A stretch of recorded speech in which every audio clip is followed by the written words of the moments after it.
Four Weddings and a Funeral, and the new movie that opens today, Mickey Blue Eyes. Will you welcome Hugh Grant?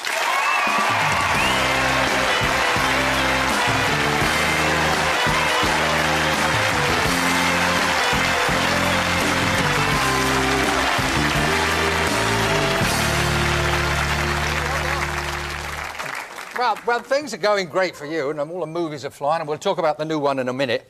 But, you know, when we do these things, obviously we get little notes about you, little bits of research. Yes. And I've found one or two things about you, Hugh, that I didn't know. For instance, the school plays. You actually played the Julie Andrews part in a school play. You played Bridget Von Trapp, you... No, the Julie Andrews part is, of course, Maria Von Trapp. Of course. And that's the part I wanted. Yeah, you wanted that? Yeah, I was furious I didn't get it. I ended up playing the second youngest daughter, who is actually Brigitte Von Trapp. But I was... Could you have managed... Have you got the voice for that? Not as well as you can clearly do it.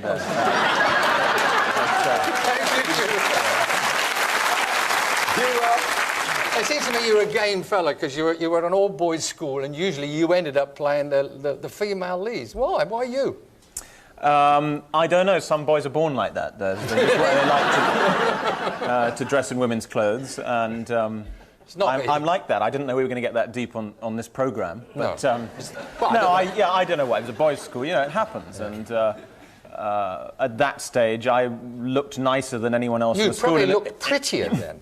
Yeah, I was undersized and in a white dress with the blue satin sash. I was lovely. I want a signed picture of that. While you were waiting for your breaks to come along in the movie business, you wrote... This is something else I didn't know, found out about you. Yeah. You wrote commercials. Was this radio or television commercials? Radio, yeah. I used to write... What products? What? Oh, God, we did millions. We did... Am I allowed to say products? Oh, of course. Oh, we did Red Stripe Lager, and we did Mighty White Sliced Bread. I don't know if that still exists. No, I don't think it does. You remember Mighty White Sliced Bread with all the goodness of brown but the great taste of white? Did you do that? Did you write that? No, we were given those terrible strap lines, and we had to write the 28 seconds that led up to it. And well, that bread led to small rolls. Sorry about that. I love a joke. Sorry about that. Well, that's better than a long loaf. You did some stand-up comedy. You've been quite a lad. I mean, you've dabbled in a lot of things. With a group, wasn't there a group? Yeah, it wasn't stand-up, it was a group. We were called the Jockeys of Norfolk, and we used to play in little pubs around London. Lots of people were doing it then. You know, Mike Myers of Austin Powers. He used to go Malarkey and Myers, and then the Jockeys of Norfolk. And what sort of things would you do? Well, they were sketches. It would be stuff like...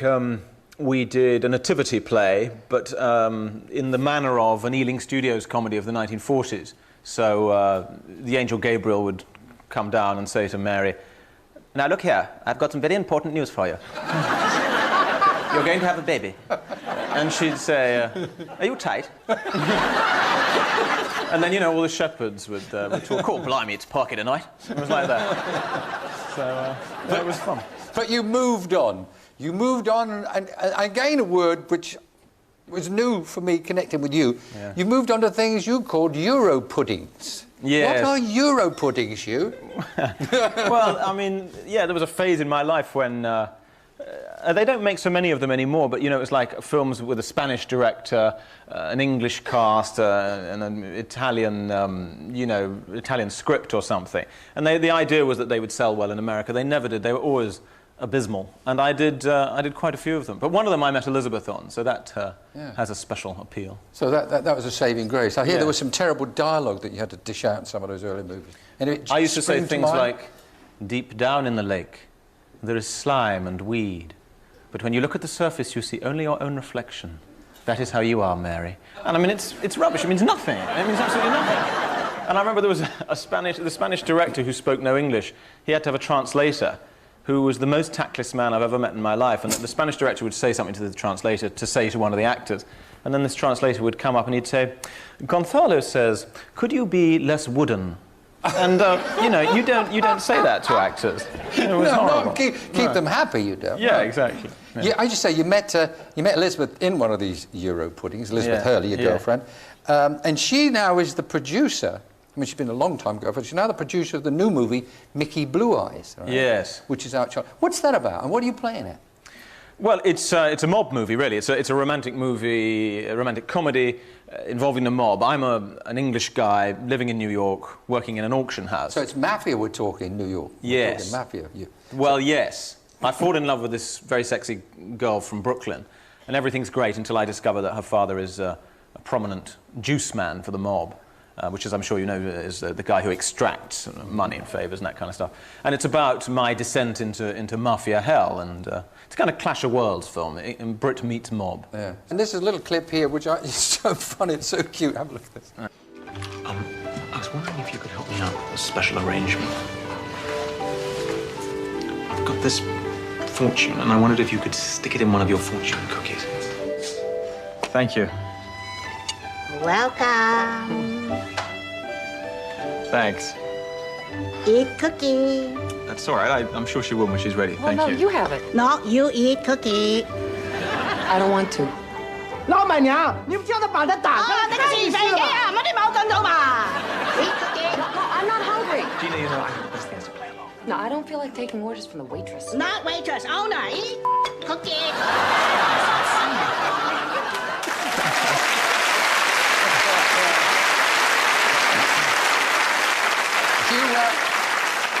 You were a little concerned that we should have set that up, but the audience were laughing, and I think they know that ring has gone in. You wanted to get engaged, it was to be a surprise. Yeah, that's right.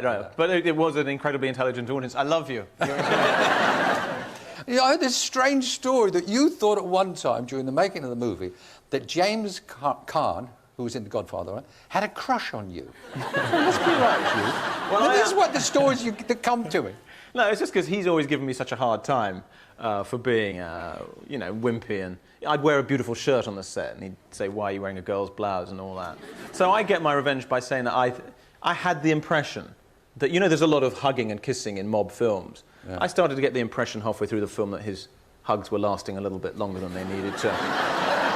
You know, it happens on films. It happens. You know, you're in a very close environment, and these things can happen. And it's embarrassing. Yeah, I used to get back to the apartment and find him curled up in a ball outside my front door. And yeah, what do you do? What do you do? And then the poem starts. Step over him. Yeah. Change the subject. Notting Hill. I know you don't like going on about your leading ladies, but Julia Roberts apparently had an original way of amusing herself between takes with you. Is that right? She was another actor, rather like James Caan, who didn't have enough respect for me, I didn't feel. No? And, yeah, she used to loosen me up by pulling my hair and tweaking my nipples and tweaking my nipples, which is, you know, it's fine. I took it well, but I thought it was unfair because it's not something I could really do to her, you know. No. I don't think you could have done that. No. Very British of you to refrain. Yeah. Could you know it's all happening for you, or would you plan or ever think about moving to Hollywood, living there? No, I don't think so. I'm not crazy about LA, I must say.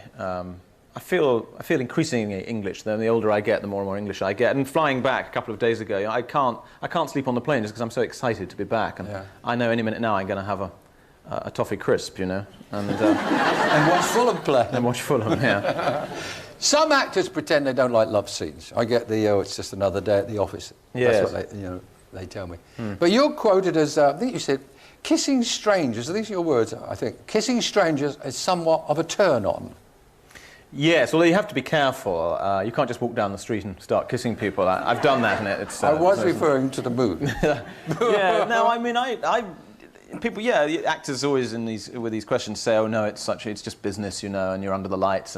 But I find it quite erotic, really, and strange. I mean, what's really weird is in Mickey Blue Eyes doing love scenes with very beautiful Jean Triplehorn, and having Elizabeth standing just out of shot, saying, "Go on, make it dirtier, go on, put your tongue in." And that's really odd. Yeah, that's the nearest I've ever come to a threesome, and I quite enjoyed it.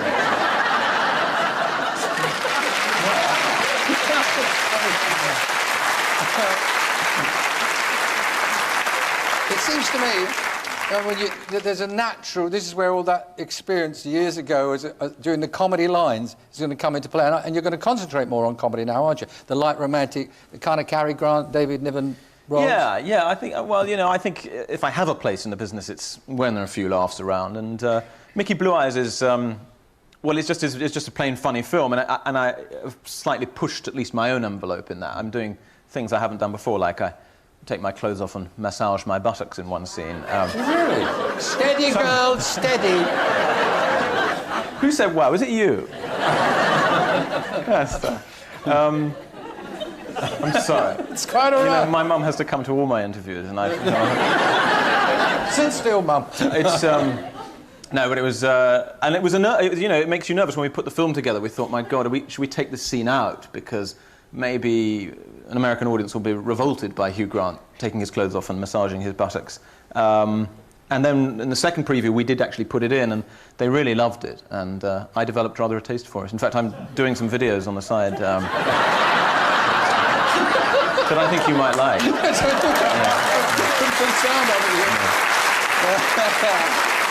Now then, I know you're doing some more comedy. There's another movie in the pipeline. You're going to star in a Woody Allen movie. Is that right? Yeah, well, I've just done it, actually. I You've just did my bit. I'm not the lead part. I'm a kind of medium-sized part. And it's pretty riveting, actually, you know, because he's been a massive hero of my life, Woody Allen. I don't know, I've only had 3 recurring celebrity dreams in my life. I'm afraid one of them isn't you. But maybe, as from tonight, it might. I'll accept this disappointment with the... But one of them was always Olga Korbut, the gymnast. Oh, yeah. One was the Queen, and one was Woody Allen. And so it was quite weird to suddenly, you know, wake up. That's a weird combo. I mean... well, it's very weird when they get mixed up, as dreams do, you know. I can see Woody Allen there with a score sheet and the Queen doing somersaults. Yeah, that's right. And Olga trying to catch her. That's weird. Why? Serious? You're being serious about this? Yeah, I have had that.